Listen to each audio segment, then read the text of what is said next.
자, 이제 우리 아마 거기 있는 강의 노트는 보니까 여기 어디 있는가 하면은, 자, 58페이지죠? 네, T달에 있는데, 자, 요 내용은 우리 책에는요, 책은 앞에 있어요.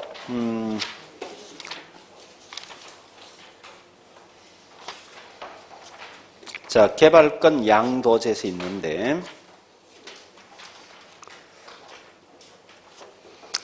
자, 일단 책은 좀 이따 보고요. 네, 먼저, 요 TDR이 뭔가를 기본적으로 아셔야 됩니다. 이런 거요.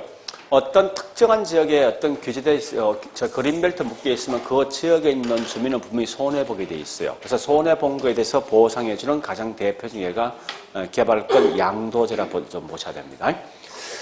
자, 이래 보시면 됩니다. 원래 이게 맨 처음에 나온 것은 사실은 어디서 나왔는가 하면요. 미국에 있는 뉴욕에 있는 역, 마치 서울역 같은 이런 옛날 역이 있어요. 이런 걸 보존하기 위해서 만들어진 게 곧 이게 TDR인데 이 방식이 워낙 좋다 보니까 지금 뭐 있습니까? 모든 지역에 다 쓰고 있어요. 모든 지역에. 자, 실제 사례를 한번 들어보자고요. 자, 미국에 있는 수도가 뭐예요? 워싱턴 DC죠. 그래서 여기에 수도가 되었다 보니까 점점점 인구 등이 뭐합니까? 유입될 거 아니죠? 유입되어진 결과 결국은 수도권 자체가 과밀화될 수밖에 없다고. 그래서 할 수 없이 이제 뭐 있으면 여기 있는 주변지를 점점 이렇게 개발할 수밖에 없다고 이게. 이렇게 개발되는 거예요. 그래서 원래 농지였던 게 상가, 뭐 이렇게 쭉 바뀐다는 얘기예요. 주거, 이렇게 바뀐다는 거예요. 근데 이게 넘어 있죠. 이렇게 점점 커지는 가장 큰 맹점이 뭐 있는가 하면요. 이 수도권이 크지만 그만큼 뭐 공해 유발이 훨씬 커지거든. 자, 우리가 알고 있는 사회적 비용이 굉장히 많아진다는 거예요. 그래서 할 수 없이 이 특정한 지역을 딱 묶어줍니다. 원래 이게 몽고메라는 군인데요. 이 지역은 현재 쓰고 있는 용도 외에는 절대 쓰지 말라는 거예요. 즉, 이렇게 그린벨트를 딱 묶어줍니다. 이렇게. 그러면은 어떤 특징이 있는가 하면요. 농지인 지역도 있고 주거 지역도 있고 상업 지역이 있는데 이때 얘들은 시간이 경과되면 가장 큰 맹점이 건물이 서서히 노후화되겠죠. 노후화되어진 것만큼 뭐 있습니까? 재건축, 재개발 등 할 수밖에 없는데 이런 지역은 재건축, 재개발 하되 절대 5층 이상 건물 짓지 말라는 거야. 주거를 쓰는데. 근데 나머지죠. 이런 지역은 자기 마음대로 뭐 있으면 10층 이상 건물 짓게 해주는 거예요. 그러니까 가장 큰 문제는 뭐 있냐? 같은 외곽인데 뭐 있습니까? 누구는 이런 건물 짓고 누구는 이런 건물 짓거든요. 결국은 얘는 그만큼 사실 상대적 어떤 손실감이 있는 거 아니에요. 그 손실감이 있는 것만큼 뭐 있습니까? 여기 있는 사람한테 그 청수만큼 못 지어진 만큼 얘들한테 개발권을 발행해 준다고 이렇게. 해줌과 동시에 특정한 지역을 지정해줘. 요 지역은 자기 마음대로 건물 짓는데 15층까지 건물 지어줄 수 있다. 다만 최대 높이 30층까지 건물 지어줄 수 있는데 여기 있는 요 사이 공간이 네가 필요하면은 이곳에 있는 개발권 사와스제라 이겁니다. 이런 걸 가지고 다른 말로 개발권 이전제도, 개발권 양도제라는 말을 쓴다고요. 자, 일단 여러분 이제 전체를 먼저 보셔야 됩니다. 자, 그러면 우리 거기 있는 강의를 바로 보겠습니다. 예, 첫 번째는 필기 하나입니다. 자, 첫 번째 보니까 개발권 양도제가 되긴 기본 전제는요. 현재 보니까 이거 보세요. 매매되는 게 토지와 관련돼 있는 소유권이 매매됩니까? 개발권이 매매됩니까? 개발권이죠. 그래서 철저하게 소유권과 개발권이 분리되어 있어야 돼요. 그래서 분리되어 있는 상태에서 반드시 소유권이 아니라 개발권이 매매에 대한 대상이 되어진다. 이 말을 좀 기억하시라고요. 자, 일단 그렇게 하시고요. 두 번째. 자, 우리 거기 있는 두 번째 보니까 이렇게 놨다죠. 방법은 토지 이용 규제로 인해서 손실, 우발적 손실. 요거 아닙니까? 얘 규제했지? 얘들만 보니까 상당히 손실 본 거죠? 손실 받는 개발권 좀 파는 거 아니에요? 파는데 정부한테 팝니까? 민간 시장에 팝니까? 그래서 철저히 이건 시장기구, 즉 민간 사적 시장이에요. 절대 그 말 대신 공적 시장 쓰면 안 된다는 거예요. 공적 시장을 통해서 사적 시장을 통해서 우발적 이익을 갖다가 보상받는 게 어디게 TDR이랍니다. 근데 조심할 건 여기 보세요. 철저하게는 개발권 양도는 높이에 대한 높이에 대한 규제라고. 넓이에 대한 규제가 아니라 분명히. 따라서 이건 반드시 권리가 공중권에 대한 권리지 절대 뭐 있습니까? 지표나 지중 공간에 대한 권리가 아니라고.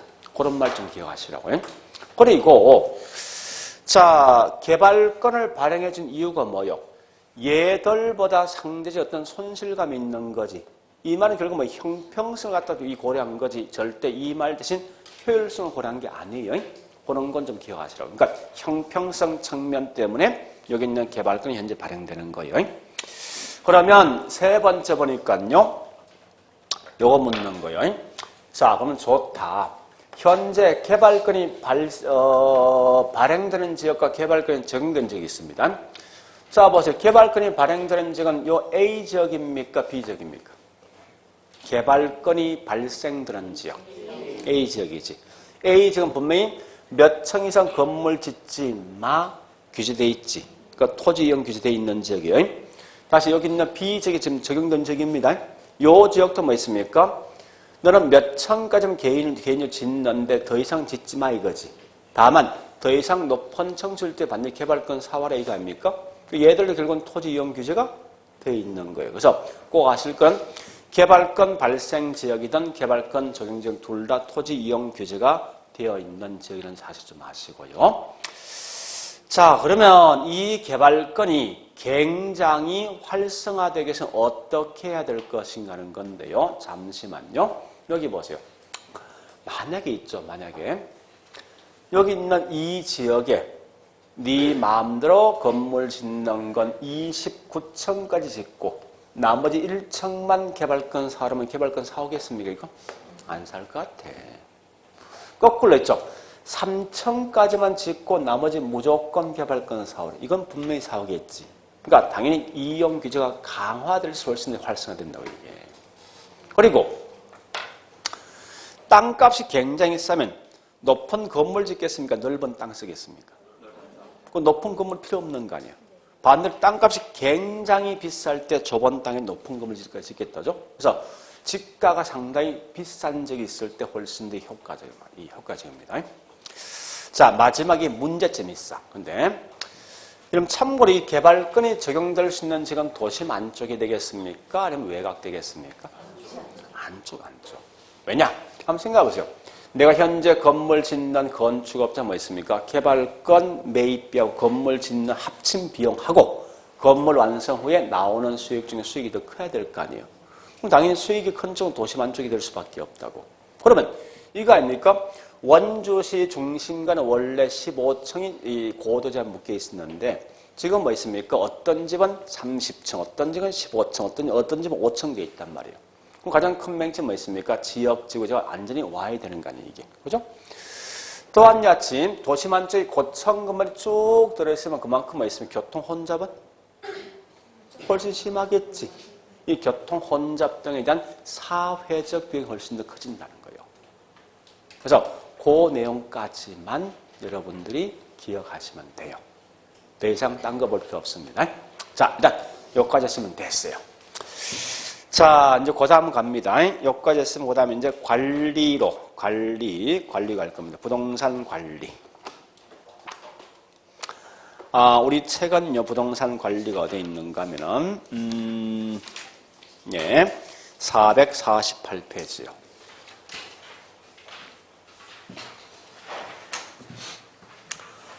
자, 부동산 관리도 내용이 굉장히 쉬우면서 얘가 매년마다 딱 한 문제 무조건 시험 내게 돼 있어요. 무조건. 그래서 이런 문제는 대부분 문제 난이도가 거의 다 학급입니다. 그래서 자, 일단 관리에서 볼 게 뭐 있냐? 이런 4개만 딱 정리하시면 돼요. 부동산 관리는. 첫 번째, 관리 영역. 두 번째, 관리 내용.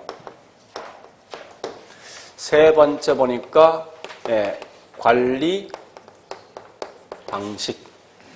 네 번째 보니까 관리사가 해야 될 업무, 즉 활동 요 4개. 요 4개 전체가 한 문제가 된다 생각하시면 돼요. 그럼 참고로 있죠. 이게 중요합니다. 지금 하고 있는 요 부동산 관리지만 실제 이건 관리는 무슨 관리냐? 여러분 알고 있는 주택관리사 생각하면 진짜 곤란합니다. 당연히 이건 빌딩 관리일 걸 가정합니다. 즉 빌딩 관리 소장이라 생각하셔야 돼요. 그러니까 물어보죠. 이게 왜 중요한가 하면요. 우리 주택관리사는 뭐 있습니까? 아파트에 있는 임대차 계약을 주택관리사 직접 합니까? 응? 주택관리사가 그 아파트에 있는 임대차 계약을 직접 체결하냐고. 그런 업무는 못 하거든. 대부분 우리 주택관리사는 거의 다 뭐 기술, 경제, 법률 중에 단지 하자 등을 제거할 수 있는 기술적 업무 한다고. 절대 관리사가 뭐 있습니까? 이 집 언제 팔고 언제 산다 이 관여합니까? 못 하잖아요. 우리가 알고 있는 경제 못 한다고. 근데 빌딩 관리사는 철저히 이거 아셔야 돼. 이게 왜 중요한가 하면요. 빌딩 관리사 반드시 뭐 관리사하고 주인하고 뭐 있으면 이 빌딩 관리사가 결국 뭐예요? 주인 어떤 이 업무를 대리할 수 있는 대리인 역할을 한다고. 그러니까 이 말은 뭐예요? 빌딩 관리 수정은 실제 뭐 있습니까? 이 물건 언제 팔고 언제 매입하고 언제 하자 보고 이걸 전부 다 제가 다 관여할 수 있어요. 또한 같이 빈집 생기지? 관리사가 직접 얘가 뭐 주인 대신 임대차 계약 다 체결한단 말이에요. 이게. 그런 게 보통 시험 나와요. 그러니까 항상 볼 게 뭔가 하면 지금 하고 있는 부동산 관리는 반드시 빌딩 관리사일 걸 가정한답니다. 이걸 먼저 하시라고요, 여러분들이. 자, 그럼 첫 번째 이제 관리사하고 주인하고 계약해야 될 거 아니에요. 그지? 할 때 좋다. 너 어느 업무까지 할 것이 이게 중요한 거 아니에요? 그럼 관리사하고 뭐 있습니까? 주인을 계약했을 때, 협약했을 때 시설만 관리하라. 다른 건 내가 알아서 할게 할 수 있는 거 아니에요.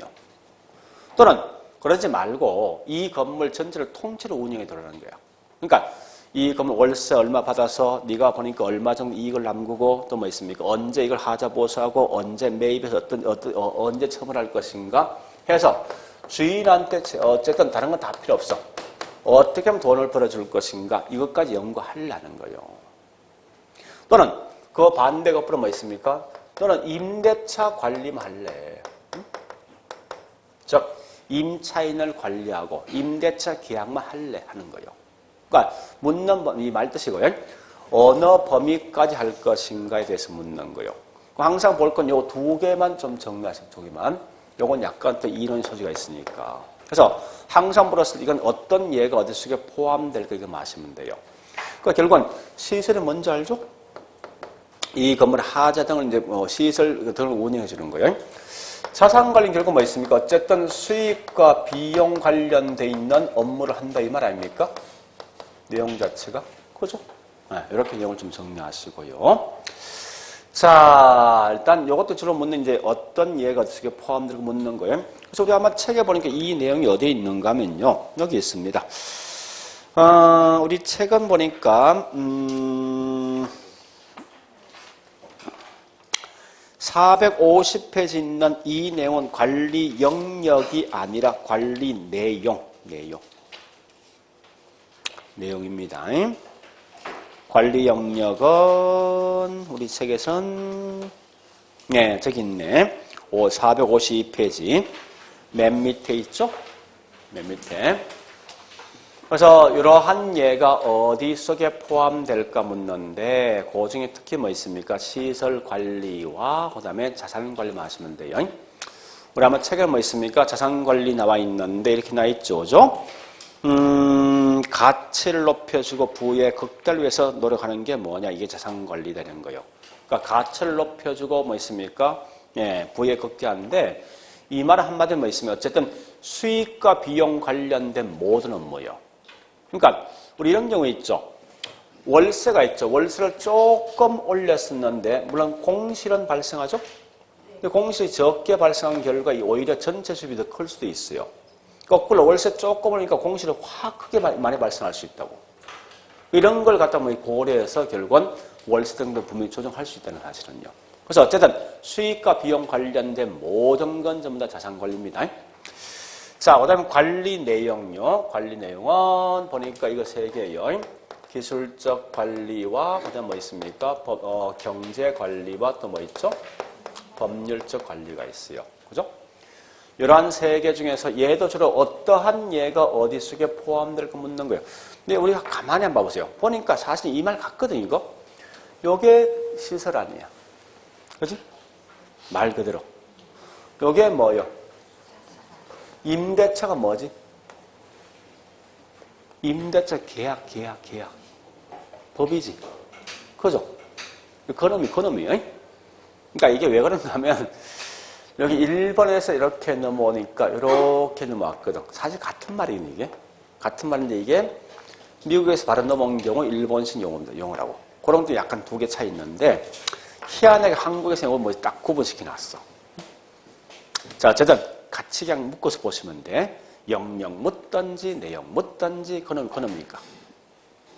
그래서 자, 일단 어디를 보시는가 하면요. 아, 저기 있네. 452페이지. 자, 맨 위에 보니까 부동산 관리 내용이 있습니다.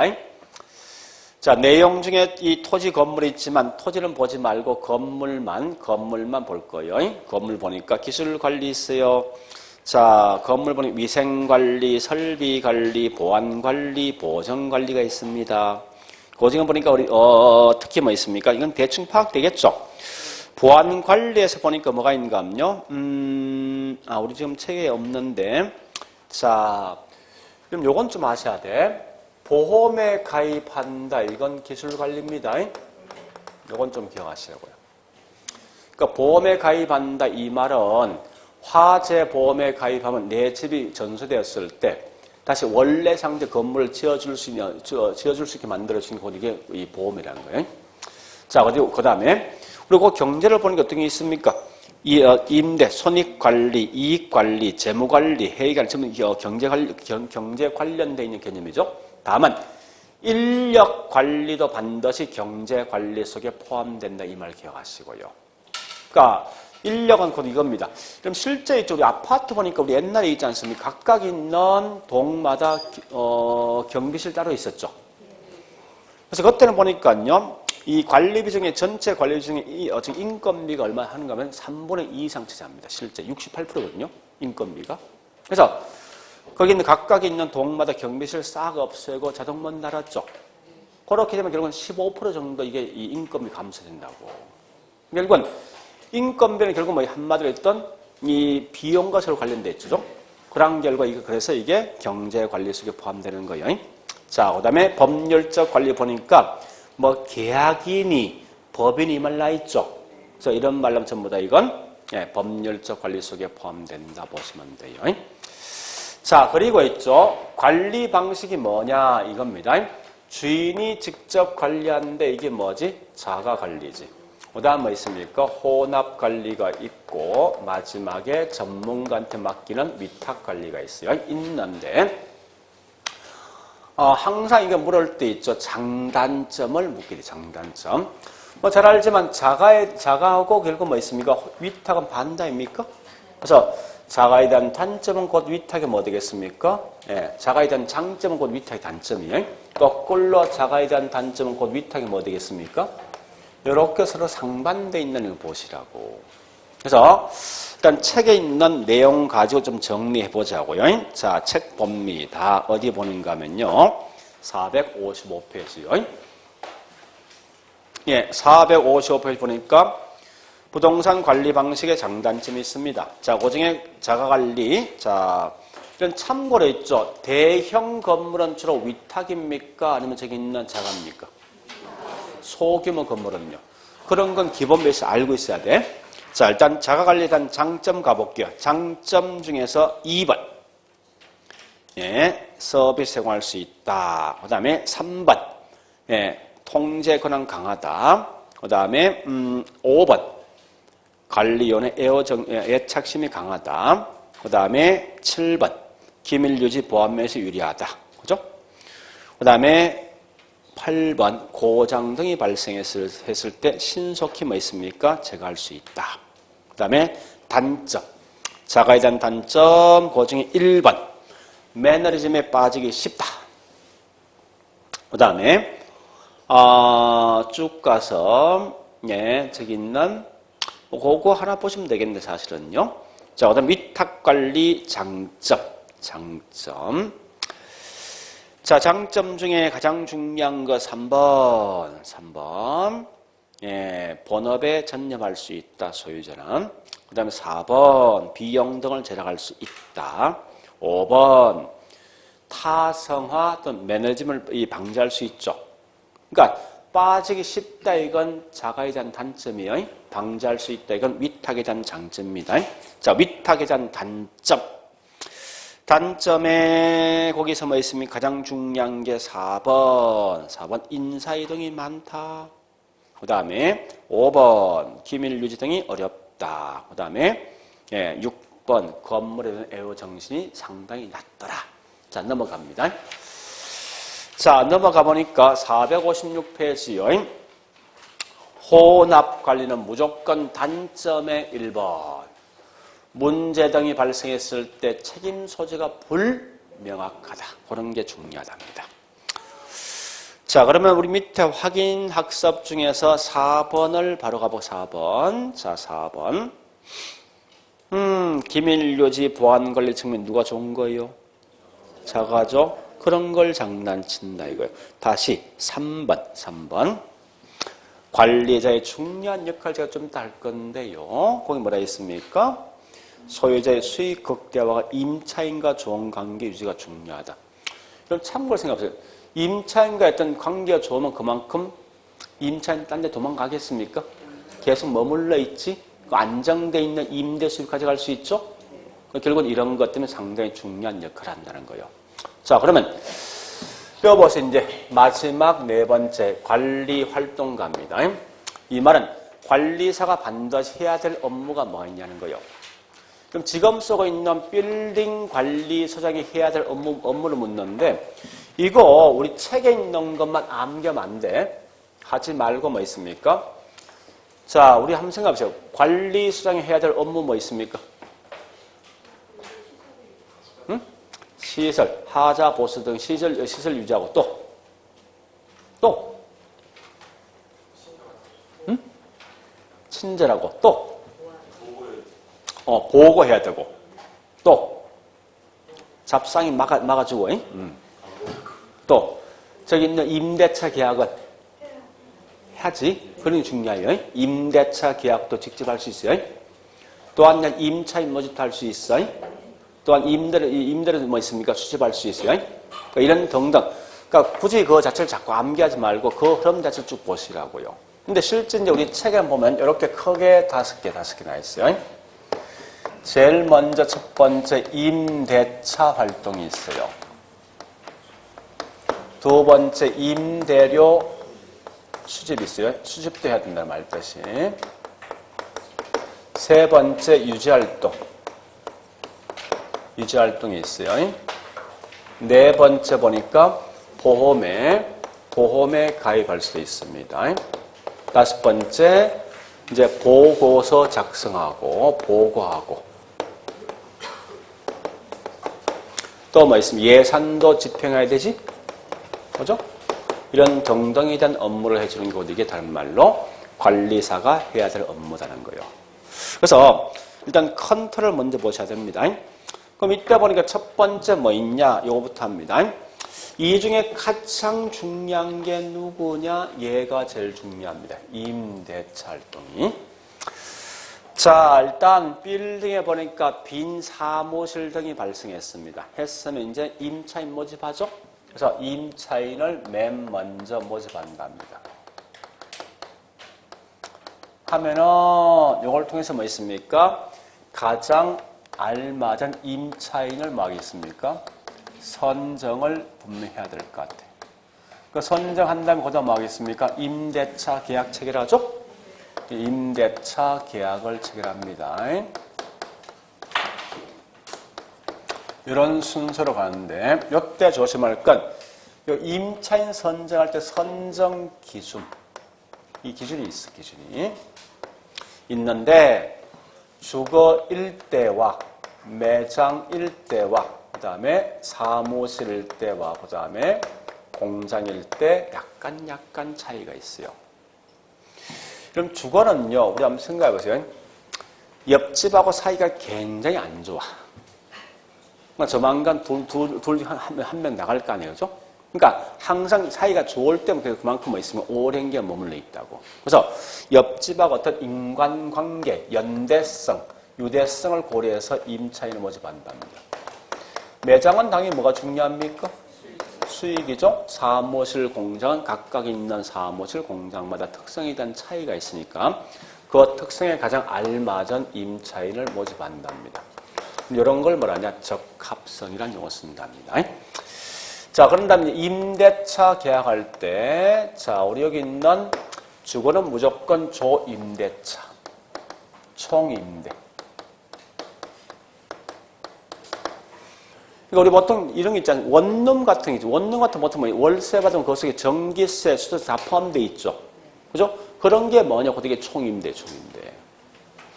자, 반대로 매장은 나오는 수익의 몇 프로가 임대를 해서 비율로 하기, 비율로. 그 다음에 사무실 공장은 순임대차는 이 계약하고 별도의 필요 경비 있죠. 이건 따로 계약합니다. 이렇게 내용 좀 정리하셔야 될 겁니다. 그래서 이런 건 꽤 많이 묻는 질문이 이거는 꼭 기억하시라고요. 자, 그다음 유지활동은 여기에 3개 있어요. 뭐뭐 있는가 하면 매일매일 청소한다. 일상적 유지활동. 하자 발생 전에 미리미리 하자 제거한다. 예방. 하자 발생 후에 하자를 제거한다. 이게 뭐죠? 대응이죠. 그러니까 항상 조심할 건 이 중에 어느 게 제일 중요하겠습니까? 예방이죠. 그래서 얘는 단지할 것은 뭐 있습니까? 사전적 하자 제거. 요거 마시면 돼. 그래서 가장 중요한 게 요거 다른 거 마시면 돼요. 거꾸로 대응이라는 것은 하자 발생 후에 하게 되어 있습니다.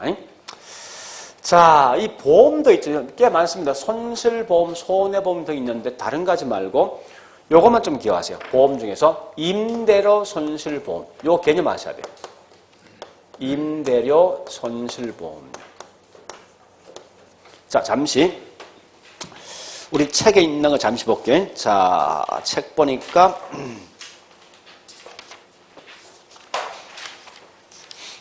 없네. 자, 말로 할게요. 의미 있고 가셔야 이거. 임대료 손실보험 이거요. 자, 보세요. 현재 보니까 이게 4층짜리 건물 4층짜리 1층, 2층, 3층, 4층이 있어요. 있는데 각각 현재 뭐 있습니까? 월세 다 들어가 있어요. 상가 건물인데 이때 보니까 여기 있는 1층이 있죠. 화재가 한 색이 전수되었어. 응? 화재 때문에. 그래서 이 원래 원상 회복하는데 한 3개월 정도, 원상 회복할 때 한 3개월 정도 걸린다. 3개월 정도. 그러면 3개월 때 얘는 전혀 이 공간 활용 못할 거 아니에요. 못할 때 있는 월세를 갖다 과연 주인한테 줘야 됩니까? 말아야 됩니까? 원인은 얘한테 있어. 임차인한테. 어떻게 할 거예요? 응?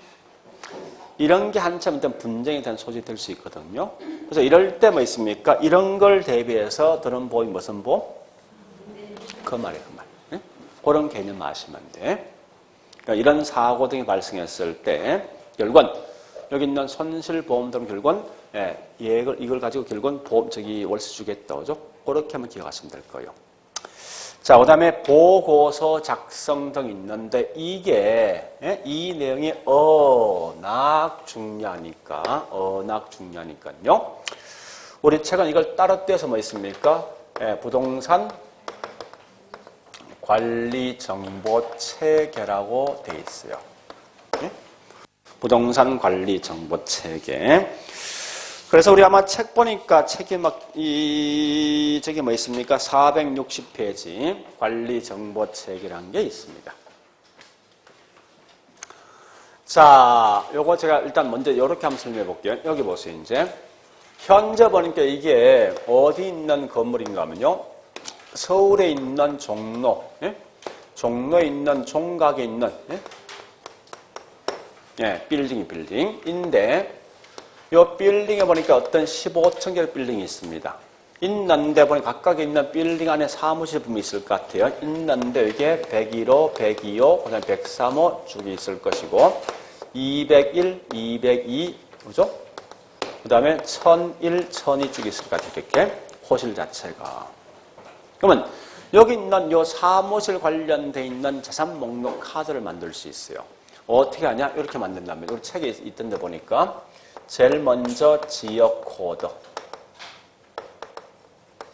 그 다음 뭐 있습니까? 획지 번호. 굳이 여기 있는 이 내용을 알 필요 없습니다. 마지막 결론만 하시면 돼요. 그 다음에 거래수. 그 다음 가서 뭐 있습니까? 거래 유형. 그 뒤에 쭉 뭘 쓰는가 하면요.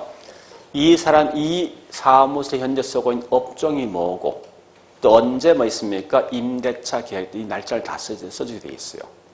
자, 그러면, 이걸 보니까 어떻게 하냐? 이렇게 한답니다. 지역 코드 보니까 종각. 자, 종각에 있는 건물이다. 그 다음에, 이 획지 번호가 뭐냐 이겁니다. 이 각각에 있는 사무실 번호 있지. 여기 하나의 획지 번호야. 예? 그래서, 현재 이거 보니까 1001호네. 이 말은 요 사무실 관련돼 있는 자산 목록 카드라는 거예요. 그래서 이게 보니까 첫 번째 거래되었을 때, 두 번째 했을 때 36번째 거래되었습니다. 첫 번째는 뭐냐? 얘가 P네 보니까 두 번째 L인데 P는 뭐냐? 매매이고 L은 뭐 있습니까? 임대가 되어진답니다. 36번째 P예요. 뒤에 거기 관련된 업종이 쭉 있어요. 붙는다고요, 사실은요. 그러면 자 보세요. 이런 표를 딱 만들면 요 다음에 올 수 있는 임차인이나 또는 이 건물 살 수 있는 사람이 왔을 때, 야, 이 건물 과거에 어떻게 썼는지 봐보자는 거야. 이걸 딱 보면 어떤 장점이 있는가? 가장 큰 장이 두 개 있어요. 굳이 내가 어떤 업종 할 때 그 지역에 있는 시장 조사 할 필요가 없어. 왜? 이걸 딱 보면 이런 현상이 있습니다. 여기 어떤 특정한 이 업무를 할 수 있는 이 업종이 있죠. 계속 들어오는 경우에 있어. 그래서 오랜 게 항상 있다 보면. 업종을 딱 들어오면요. 금방 나간다고. 결국은, 여기는 보니까 특징이 보니까 어떤 특정 업종이 괜찮군요. 파악할 수 있다는 거예요. 그래서 그런 걸 파악할 몫이 만들어진 게 어디게 자산 목록 카드입니다. 자, 그러면 이걸 통해서 뭘 하는가 하면 지금부터. 자, 우리 거기 책에 보니까 책 볼게요. 책에서 다른 거, 딱 두 개 맞게요. 어느 거 보시면 460페이지 갈로 2번에 동그라미 1번, 2번. 동그라미 1번, 2번. 자, 1번 한번 읽어보겠습니다. 관리 전환 부동산 자산 목록 또는 데이터 뱅크를 유지 관리하고 그 다음 줄 끊으세요. 매매나 거래 변동, 임대차 등의 거래 변동 사항이 생길 때마다 그 즉시 작성한다. 이 말이 중요합니다. 절대 거래 변동이 생길 때마다 해야 되지 정기적으로 작성한다 이 말씀 안 돼요. 왜 그런가 하면 이유가 있습니다. 보세요. 만약에 제가 있죠. 1년마다 한 번씩 있는 자산 목록 카드를 작성한다면요. 매년 5월 3일 날 작성할 건데 전년도에 있는 6월 3일 날 발생했던 1년 전에 있는 사항을 지금 다시 작성하면 이거 정확히 기재할 수 있습니까? 못한다는 거예요. 주관성이 분명히 개입할 수 있다는 거예요. 그러니까 뭐든지 사건 등이 발생했을 때 바로바로 정리하면 그만큼 정확한 내용 기재할 수 있죠. 그래서 항상 뭐든지 거래 변동이 생길 때마다 그거 적시한다 이 말 하시고요. 그다음 밑에 있는 동그라미 2번 가보겠습니다. 부동산 관리 정보 체계에서는 모든 획지는 다른 획지와 구별될 수 있는 독자적인 식별번호를 가지고 이 말이 뭐냐 이거요. 모든 사무실은 다른 사무실과 구별될 수 있는 독자적인 식별번호를 가진다 있어요. 자, 또 뒤에 설명 보니까 이래서 나왔습니다. 거래 변동상 역시 별도의 식별번호를 가진다 이 말 아닙니까? 일어난 이런 사무실 보니까 첫 번째, 두 번째, 세 번째 거래 변동상 역시 별도의 식별번호를 가지는데 일단 이건 한번 들어본 거예요. 그냥 그 정도 그냥 끝내셔야 되지. 여러 가지 쓸 때 정답 등을 할 수는 없다는 거예요. 그래서 거기 동그라미 1번, 2번은 그냥 들어본 격이 있다는 것만 아시면 돼요. 이런 분들이. 자, 여기까지가 관리 다요. 근데 관리 보니까 특히 중요한 이거 아닙니까? 이런 거 장난치고 요거 좀 정리하시고, 그죠? 이런 거. 그리고 저 앞에 뭐 있습니까? 이러한 내용은 다 기억하셔야 돼. 아마 내용 그렇게 어렵지 않습니다. 쭉 흘러갈 수 있다, 분명히. 그래서 이 정도까지는 반드시 기억하셔야 됩니다. 자, 여기까지 봤으면 이제 마지막에, 어디 가는가 하면요. 네, 마케팅. 460페이지. 468페이지입니까? 그죠? 네, 마케팅. 아마 제가 수업은 마케팅은 한 번도 한 적 없죠? 네. 근데 이게 매년 15회부터 지금까지 매년마다 한 문제 꼭 나온다고. 그래서 이건 이미 정해져 있어. 매년 한 문제 내게 돼 있다. 무조건. 자, 근데 이건 내용 꽤 쉽습니다. 쉬운데 지금 뭐 있습니까? 대부분의 컨트롤만 좀 봐놓으시라. 마케팅이 물건 파는 거죠. 파는데 이 중심이 누구 중심에 따라 결국 달라진다는 거예요. 그래서 이 기업 중심이냐 아니면 고객 중심이 달라지거든요. 그래서 우리가 알고 있는 이 중심이 기업 중심, 즉 공급자죠.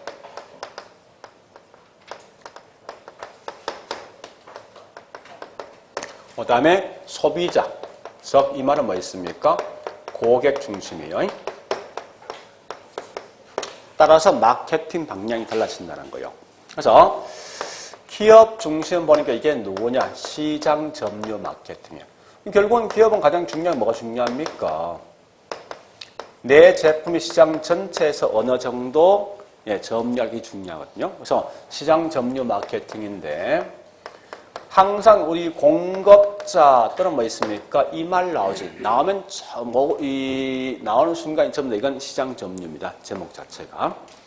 거꾸로 고객 중심이 뭐냐? 곧 이게 고객 점유 마케팅이에요. 이렇게 먼저 구분하시라고.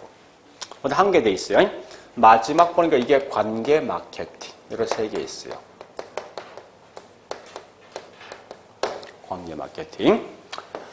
자, 일단 제가 먼저 관계 마케팅부터 먼저 할게요. 물론 현대는 대부분 하고 있는 방식이 관계 마케팅입니다. 자, 이런 거요. 우리 보통 어떤 제품 필요해. 그럼 무조건 특정 기업을 딱 머릿속에 생각하거든요. 그죠? 그러니까 그런 게 보통 뭐 있습니까? 그 기업과 관계를 계속 유지해서 내가 항상 그 기업에 있는 물건만 사는 곳 이게 이 관계 마케팅이에요. 그래서 항상 이 관계 마케팅 키워드가 뭐냐 이 말입니다. 소비자와 그다음에 공급자, 생산자가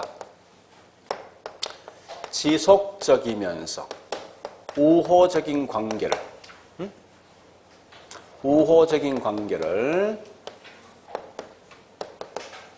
계속 뭐합니까? 유지해 주는 게 이게 다른 말로 관계 마케팅이에요. 그러니까 속된 말은 뭐냐 이 말입니다.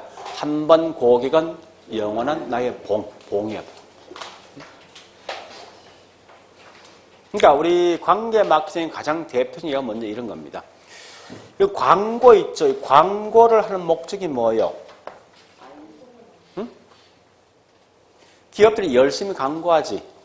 하는 목적이 뭐 있습니까? 내 물건 사는 게 아니야. 내 제품에 대해서 호의적인 감정을 갖게 만들어주는 거예요. 원래 광고의 목적은. 그래서 우리 이거 있지 않습니까? 화장지라고 하면 생각나는 기업이 있지? 유황 킴벌리. 왜 생각나지 이거? TV에 열심히 광고하대. 우리 강산 프로게 열심히 광고하더라고. 그 말은 뭐 열심히 자기들은 산에다가 나무를 계속 심는데 그거 아닙니까? 그래서 우리 강산 프로게에서 계속 나무를 심는데 실제 이게 제가 이거 알아보니까요. 그 담당님 물어봤어. 야, 1년에 도대체 얼마 심니 물어보니까 얘들 얼마 심지 압니까? 1억이 안 돼. 심는 게. 그 유황 킴벌리 원래 화장지지. 펄퍼. 나무 가지고 장난치는 회사 아닙니까? 1년에 보통 뭐 몇천억 정도 나무 깨 부수고 뭐 있습니까? 1억 안 심는데.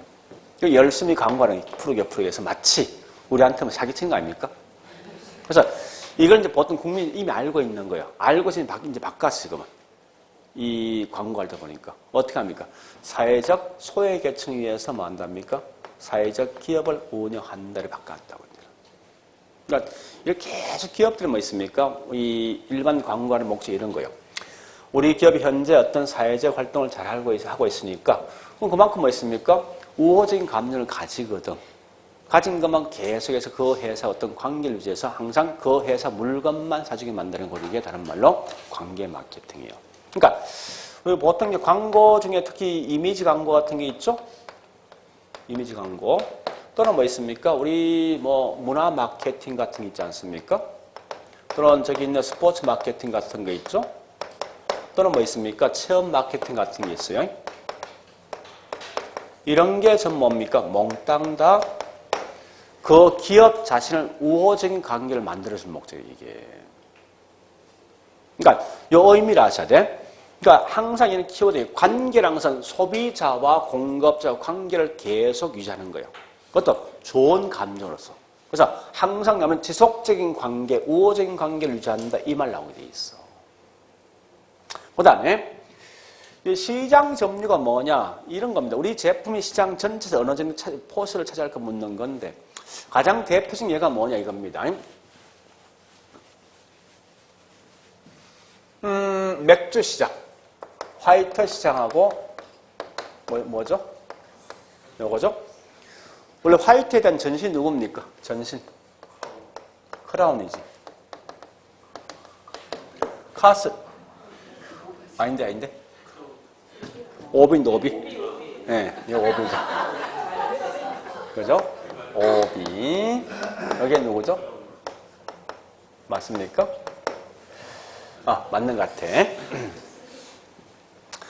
원래는요, 이 시장 점유율을 보니까 얘들이 게임 안 됐어.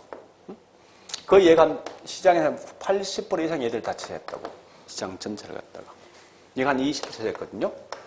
여기 한순간 확 바뀌었잖아. 자, 옛날에 우리 90년이죠? 예, 뭐가 있습니까? 구미에서 패널 사건이 있었지. 들어봤습니까? 그죠? 요것 때문에 뭐 있습니까? 바로 이제 뭐 있습니까? 아니다, 이거 바뀌었다. 예, 바뀌었네. 그죠? 여기 오비, 이거. 네? 오비랑 크라운. 맞아? 아닌 것 같은데?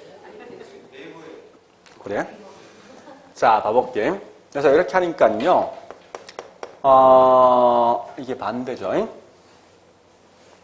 얘가 뭐 있습니까? 80, 여기에 20이었어. 근데 우리 이렇게 이제 패널 사건, 물 사건 딱 터지니까 어떡합니까? 여기서 바로 내세운 거잖아. 화이트는 주로 뭘 강조합니까? 안반수. 이 말은 뭐야? 물이 오염이 없다는 거야. 오염이 없다는 거야. 그래서 이렇게 해서 그다음부터 이게 확 바뀌어버렸어, 시장이. 그래서 시장 점유율을 보니까 얘가 한 65%, 이게 35% 했다고. 요 사건 때문에. 근데 지금 다시 뒤집어졌어. 그 말은 뭔가 얘들 하여튼 광고를 좀 이상하게 좀 잘못하고 있어. 그러니까 이런 게 뭔가 하면 시장을 어느 정도 점유할 것인가 따져보는 얘기. 이게 결국은 공급주 중심이에요, 이게. 자, 반대로 여기 있는 밑에 있는 요거부터 할게. 얘는 철저하게 소비자 고객 등하면 이거 고객 점유예요. 자, 고객 점유가 뭐냐? 고객이 물건 살 때 어떤 이 과정을 통해 물건 살 것인가 묻는 거예요. 즉, 이 말은 뭔가 구매 의사 결정 과정입니다.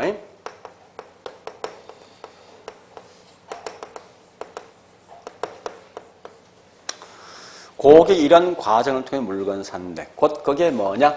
여러분 이거 들어봤죠? 이거 아이다 원리 들어봤습니까? 다른 말 아이더 마인데 마였습니다. 같은 거 M이 더 붙어 있는 거예요. 자, 물론 안에 있는 아이다니 아이더 마 자체는 구체적 내용을 알 필요 없어. 다만 이 내용은 전부 다 뭐 있습니까? 저기 있는 고객 점유 마케팅 한 예라고 아시면 돼. 자, 우리 중개학부생 아이다 원리 들었으니까 아이다 원리가 뭐예요? 응? 이게 뭐냐고요?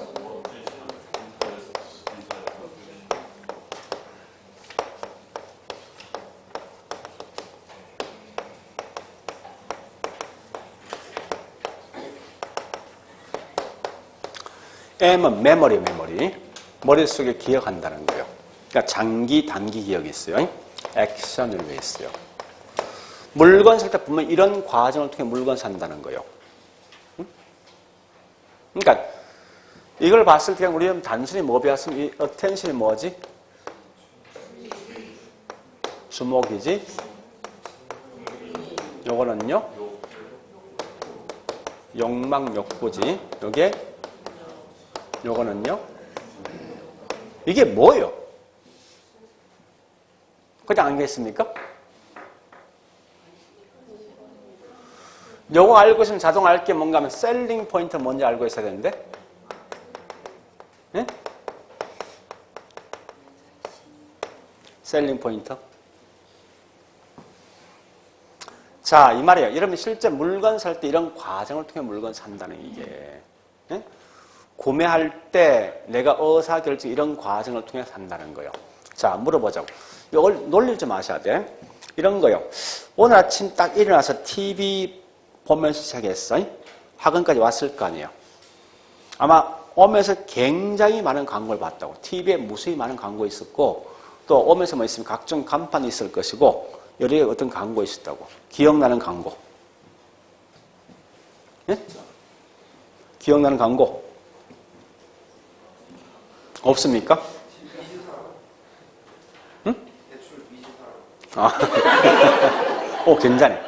괜찮네. 그러니까 그런 거예요. 자, 보세요. 이런 거예요. 내가 지금 현재 차를 좀 사고 싶어 해. 아, 여성분이 많네. 화장품을 사고 싶어 해. 근데 TV에 광고에 딱 나오는 거야. 눈이 확 들어올 거 아니야. 확 들어오죠? 그게 뭐냐? 주목이야, 이게. 주의 주목이라고. 여러 개 광고들 중에 눈에 확 들어오는 게 있어. 이런 걸 다른 말로 주의 또는 주목이라고 쓴다고. 자, 그럼 주의 또는 눈에 들어오면 그 다음 뭡니까? 이제 인터넷 뒤 볼 거 아니야. 이 제품이 뭐지? 어떤 효능이 있지? 쭉 확인도 해본다, 그죠? 그런 정보 등을 파악하는 게 뭐냐? 이게 흥미. 그 다음 가서 뭐 있습니까? 이제 실제 매장 가서 샘플 발라보고 갈 거 아니에요. 그죠? 그런 게 뭐 이게 다른 말 욕망이란 말이야. 이걸 머릿속에 기억해. 이 기억이란 말은 결국은 장기, 단기 기억이 있어요. 보통 빼버리자고. 그래서 마지막 가서 뭐 있습니까? 그냥 지르자 이거지. 그런 순서 아닙니까? 마찬가지. 나 지금 차가 좀 필요한데 광고에 나왔어. 그 차만 눈에 확 들어온다고 이게. 이게 결국은 주의 주목이에요. 그러니까 이 말은 뭔가 굉장히 많은 광고들 중에서 내 눈에 확 들어왔을 때 그다음 뭐 있어? 거기에 이 관심을 가진단 말이에요. 그래서 원래 이게 뭐 있습니까? 예, 어텐션 주의 주목이면 그다음 이게 인터레스트 사실은 관심이란 말 보통 써 이걸. 관심을 가진다 이 말은 그 물건이 뭐고 인터넷 들어가 보고 주의사항 말 쭉 들어본다고 이런 걸 말하는 흥미란 말 쓴다. 관심 흥미. 그러니까 실제 내가 거기 있는 영업사에 시성해보기도 하고 또 영업사 이야기 쭉 들어본다고. 이게 뭐냐? 욕망이 이게. 그래서 마지막에 물건 산다. 이런 게 뭐예요? 고객이 물건 살 때 어떤 의사결정을 가지고 하냐 묻는 거예요 이게. 그래서 여기 있는 셀링 포인트가 뭐예요? 파는 거잖아. 핵심을 말하는 파는 거야. 누가? 판매원이. 물건 살 때 판매원 오지. 오면서 매번마다 물건 사라 하지. 근데 그 말 앞에 뭐 붙습니까? 요 물건은 무슨 장점이 있고 어디에 활용하면 좀 좋고 좋은 말만 열심히 할 거야. 하면서 요 물건 사게 만들어주게 하는 행동이 뭐냐? 그게 셀링 포인트라고. 그래서 항상 이 셀링 포인트는요. 구매 의사 결정 전 과정이 다 하는 거야. 우리 점원들 있을 때 무조건 점원들은 뭐합니까? 물건 고객이 딱 들어오면 살 때 계속 설명하잖아요. 계속. 그게 전부 셀링 포인트 실마에서. 일단 그렇게 흐름을 아시면 돼요. 그래서 중요한 건 이 안의 내용이 지금 중요한 거 아니에요. 이건 중개법이 중요한 거지. 나는 단지 할 것은 뭐 있습니까? 요 말은 뭔가 하면 고객이 물건 살 때 결국은 구매 의사 결정 과정인데 요건 결국은 고객 점유 마케팅과 서로 관련돼 있다. 이거 아시면 돼. 여러분들이. 됐죠? 자, 그리고 있죠. 이제 마지막에 사실은 가장 중요한 게 뭐냐 이겁니다. 시장 점유 마케팅은 반드시 STP 전략을 가지고 있죠. 요걸 통해서 항상 POP. 우리 POP를 보통 뭐라 하냐? 마케팅 믹스라 쓴답니다. 마케팅 믹서. 실제 이 STP 전략과 POP는 굉장히 중요합니다. 이건 거의 매번만 시험 나와. 이 제목 자체가. 그러니까 자, 지금부터 STP 전략과 POP에 대한 설명할 거예요. 잘 보셔야 돼. 이거 이런 거예요. 고객을 먼저 습성을 파악해서 거기 있는 물건 등을 만들어주는 건데, 물론 과학노트에 설명 잘 되어 있습니다. 그것만 정리하시면 되는데, 자, 이 말입니다. 이게 원래 영어 약자인데요. STP, 그 다음에 마지막 가서 포피를 통해서 물건 파는 거예요. 이런 순서인데, S가 뭐냐? 의미를 잘 보세요. S가 세그란 것은 분리분화야, 분리분화. 그러니까 쪼개는 거, 쪼개는 거. 그래서 세그멘테이션인데, 그래서 이게 보통 뭐라 하냐? 시장을 쪼갠다. 그래서 시장 세분화란 말 쓰기도 한답니다. T는 결국은 타겟이죠. 타겟팅인데, 자, 이 타겟은 이런 표적 시장 또는 목표 시장. 그랬습니다. 하고요. 그 다음 P는 포지션. 이 포지션 말 뜻이 뭐예요? 이걸 갖다 차별화나 분명히 쓰기도 합니다. 쓰는데 그렇게 알지 말고 포지션, 위치. 그러니까 위치란 말이 분명히 중요하다고. 그래서 요 뒤에 링이란 말이 붙는데요. 이걸 제품에 대한 차별화 뭐 이렇게 쓴 책도 보면 있습니다. 요 포피는 P가 4개야. 첫 번째 제품.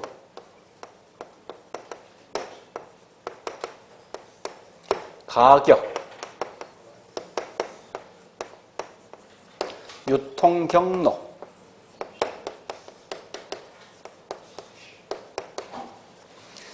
어떤 책은 요 말 대신 입지 선정돼 있는 책도 있어. 그거 분명히 책 잘못된 거예요. 유통 경로가 제일 정확합니다. 그다음 프로모션. 요 말 대신 우리 보통 커뮤니케이션 쓰기도 합니다. 같은 거니까. 물론 이제 경영학을 한 분들은 뭐 있습니까? 현대인들은 포피가 아니고 포시를 쓴답니다. 그래서 요 같은 말이에요. 그래서 프로모션은 보통 원래 이게 촉진 전략이야. 근데 우리 가끔 책들 보니까 판매 촉진선 책이 있어. 시험도 그렇게 나오는 책도 있는데 그건 약간 문제 사실 있습니다. 자, 이제 설명할게. 이 말. 기업들이 이런 과정을 통해 제품 만들게 돼 있어. 그러니까 제일 먼저 뭐 할까? 술 할게. 우리 회사가 보는 게 주로 만드는 회사가 맥주하고 소주를 만듭니다. 근데 한번 물어보자고. 맥주와 소주를 만들고 있는데 전 국민에서 전부 다 뭐 있습니까? 전 국민에서 전부 광고하는데 이게 효과적입니까? 아니면 맥주하고 소주만 좋아하는 사람한테 광고가 효과적입니까? 그런 거예요. 그러니까 결국은 이게 전 국민을 담으면 그만큼 비효율적 아닙니까? 그래서 제일 먼저 보니까 여기 있는 세그멘테이션은 뭐냐? 이런 거요. 소주파, 맥주파, 양주파, 막걸리파, 그 다음에 안 먹는 파. 이렇게 이제 집단을 딱 구분시키는 거예요. 이 말은 소주파는 동질적인 거지? 소주만 좋아하는 거 아닙니까? 이렇게 동질적인 집단을 묶어서 다른 집단을 분리시키는 게 뭐냐? 이게 시장 세분화예요. 그러니까 이 말은 뭐예요? 수요자를 구분시키는 거지. 소비자를 갖다가. 다만 동일한 성격을 갖고 있는 집단을 묶어서 다른 집단을 구분시키는 거예요. 그래서 얘는 뭐 있습니까? 네, 수요자 집단을 갖다가 구분시킨다. 또는 이 말은 묶는다, 묶어. 같은 거예요. 동락은 묶고 반대로 뭐 있으면 구분시키는 뭐냐? 곧 이게 다른 말로 시장 세분화예요. 자, 그러면 보세요. 한 기업이 이 모든 걸 다 할 수는 없어요, 절대. 기업 자체는 재원이 한정되어 있는 경우는 다 할 수 없다고. 또 이렇게 뭐 이 모든 걸 다 하면 그만큼 이 분산될 수밖에 없어요, 어떤 사업 자체가. 그래서 반드시 두 번째 타겟팅은 뭔가 하면 우리 기업이 가장 잘할 수 있는 이 집단을 선택하는 거예요. 그러니까 우리 현재 기업은 여기 있는 소주하고 맥주만 잘하니까 이것만 선택하겠다는 거예요. 이게 타겟팅이야. 그러니까 자신이 가장 잘할 수 있는 집단을 갖다 선정해 준다. 이게 다른 말로 뭐 있습니까? 이게 타겟팅이야. 그러니까 이런 집단을 갖다 핵심이고요. 선정한다 이거예요. 그래서 현재 보니까 우리는 소주하고 맥주만 하겠다는 거예요. 요 집단만 집중 공략이 있다는 거예요. 그 다음에 중요한 건 뭐냐? 이 포지션 의미가 중요합니다. 자, 위치지 이거? 위치야. 자, 보세요. 우리 화이트 맥주하고 카스가 있으면 화이트 맥주는 어떤 느낌이 있습니까? 화이트. 깨끗함. 순하다? 여러분 알고 있는 거. 카스는요? 톡 쏜다? 이게 뭔가 하면 우리 벌써 마음속에 자리 잡아 있잖아. 그지? 이게 다른 말 포지션이야. 고객의 마음속에 우리 어떤 제품에 대해서 이렇게 자리 잡아주는 게 뭐냐? 이게 다른 말로 이게 포지션이라고. 그러니까 지각 속에 마음 속에 뭐 있습니까? 네, 자리 잡는다. 지각 또는 마음 속에 위치하는 게 뭐냐고 이게 포지션이에요. 그러니까 이 의미를 아시라고 자꾸. 아직 나는 현재 물건 안 만들었어. 자, 보세요. 여기 있는 집단을 구분해서 내가 가장 잘할 수 있는 게 소주와 맥주인데 그 중에 보니까 나는 고객한테 톡 쏜다. 이걸 자리 잡겠다. 또 우리 소주는 보니까 소주 무슨 맛이 있을까?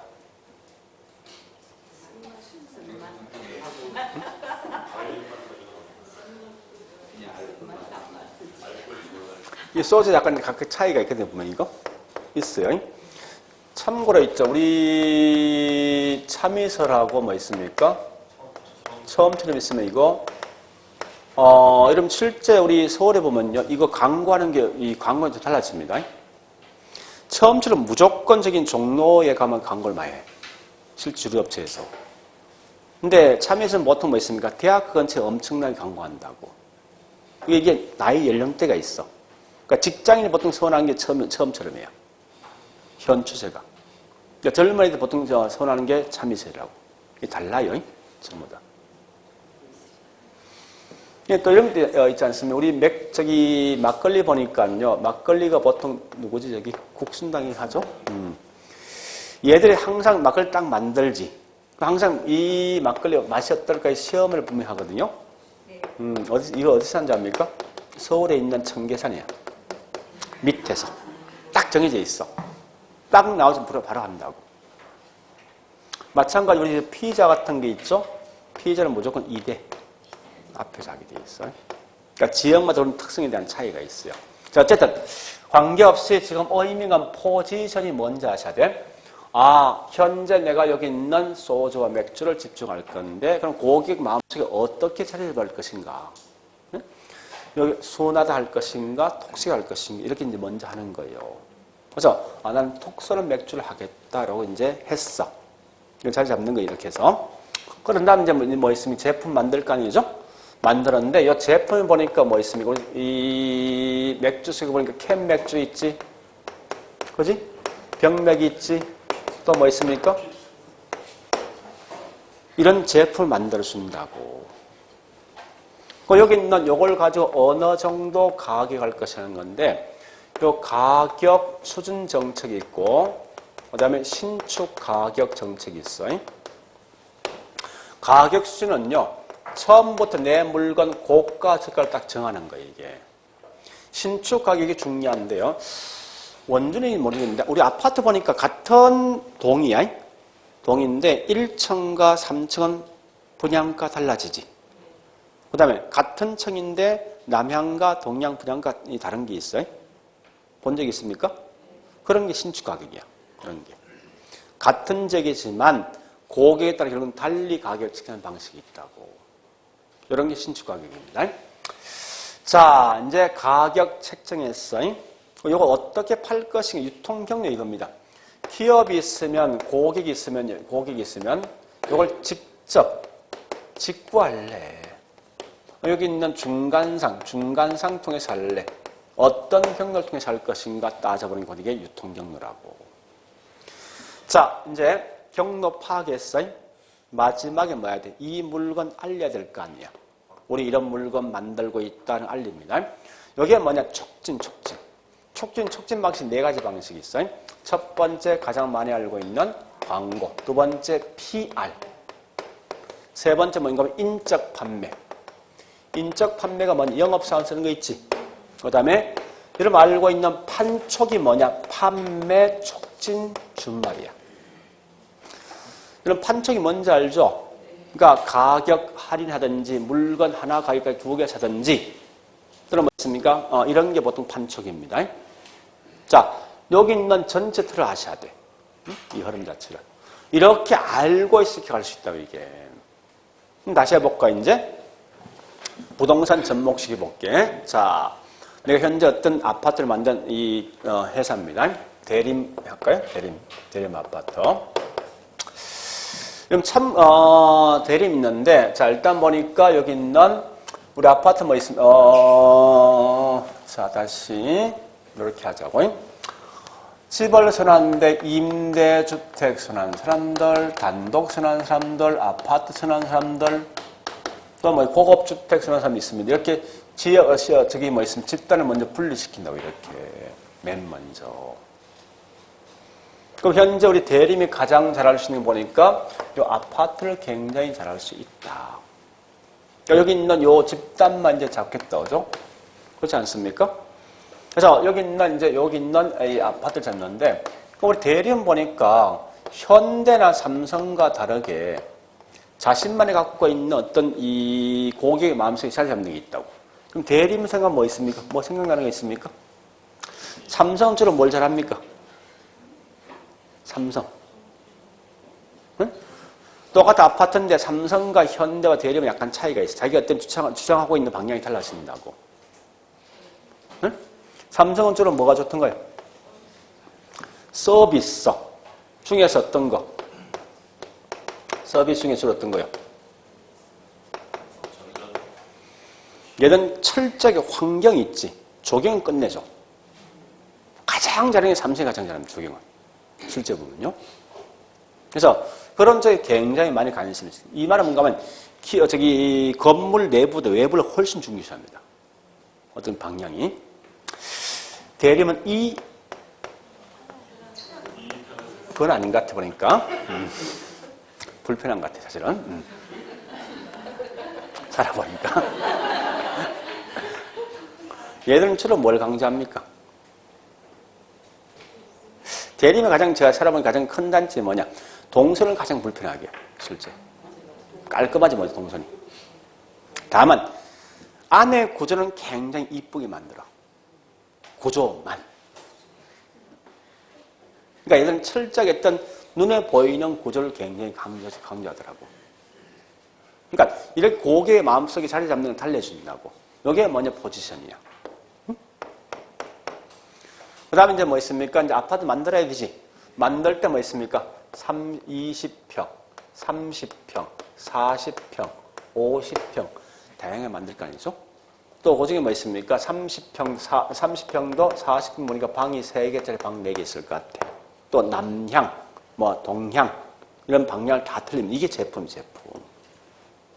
이런 물건이 있으면 이 물건을 고가를 할래 저가를 판단해야 될 거 아니에요. 아니면 그러지 못하고 신축 가격 전략, 즉 방향마다, 청수마다 다 달리 분양할 것인가 하는 거예요.